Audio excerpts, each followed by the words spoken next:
Robert Whittaker is halfway through an extremely busy day promoting the UFC's first event in Perth and in need of a momentary escape.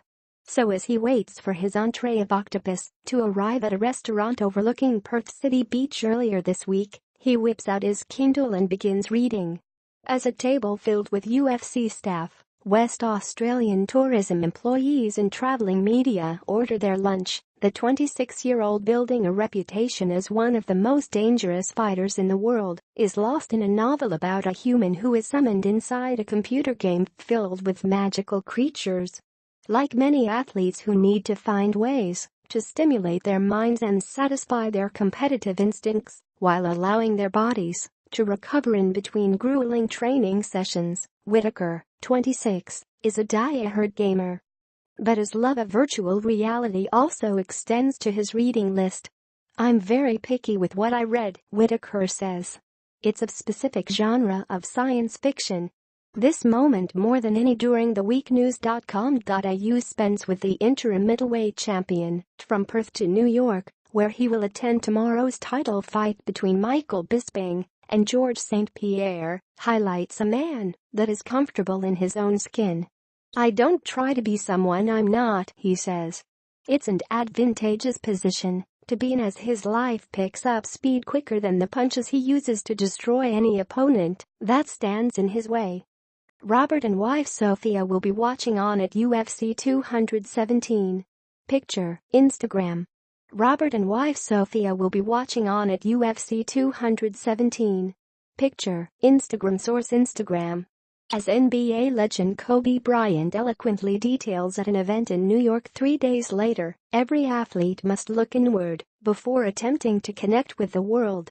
There's a thing that happens when you come out as a star and you're hot and people want your attention and want your time. It becomes harder to stay focused on what's most important, which is the craft itself, Bryant said. But aside from that, it's understanding your position and where you fit in the entirety of it all. What is your story? What do you stand for? What is your journey? Why are you here?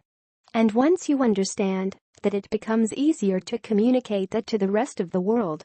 Then it becomes bigger than an MMA fight, it becomes bigger than basketball, it becomes a story that connects to human nature. It becomes a story that's inspirational. So that's always the message. First of all, focus on what you're doing.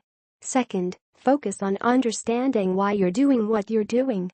And then in turn, communicate that to the masses. In that way you can inspire the next generation, whether it be the next fighters, basketball players, lawyers, doctors, it doesn't matter. So who is Robert Whittaker? Firstly, a family man. He and Sophia recently celebrated their 3rd wedding anniversary and are expecting their child, a girl, to join boys John and Jack in February. "Family are my greatest source of strength," said Whittaker in an interview with the Daily Telegraph in 2016.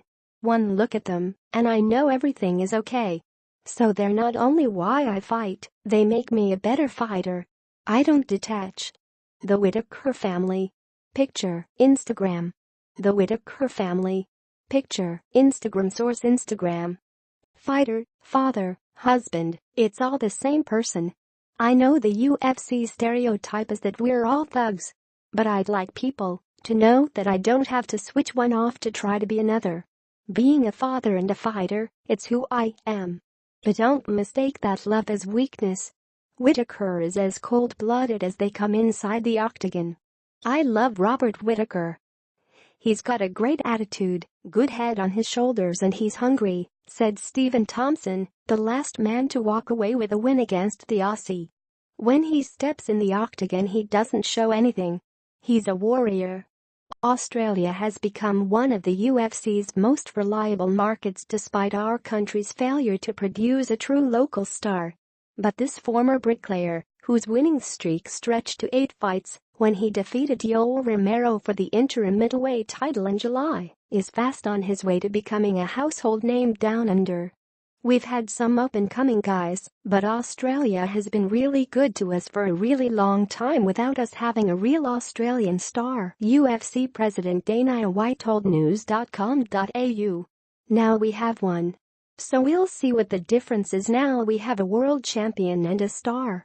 Whittaker's value to the company is starting to be reflected in how he's treated. His flights from his home in Sydney to Perth and from there to New York via Hong Kong are business class for the first time. Wife Sophia, who has remained steadfastly by his side since they met more than a decade ago at a birthday party playing paintball, is afforded the same luxury. He's wearing clothes he didn't pay for, plays $25 hands at the blackjack table, and is regularly stopped for photographs with fans. Traveling in comfort. Picture, Instagram. Traveling in comfort. Picture, Instagram. Source Instagram. He's becoming increasingly comfortable in the spotlight too, coming across as confident and comfortable at a press conference to announce UFC 221 on February 11th. "It's coffee," he says afterwards. "If I have just the right amount I come across as charismatic. One too many, and it's like I'm having a seizure."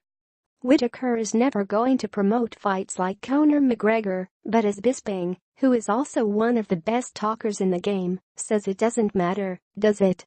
You do your talking with your fists in this game. That's the only talking you have to do, Bisping said. What's not to like about Robert? He's a nice guy, and he's a Helluva fighter. All he has to do is be Robert Whittaker and keep doing what he's always done, adds White. His takedown defense is incredible, he's got good hands, and he likes to mix it up. Those are the types of fighters they definitely like in Australia.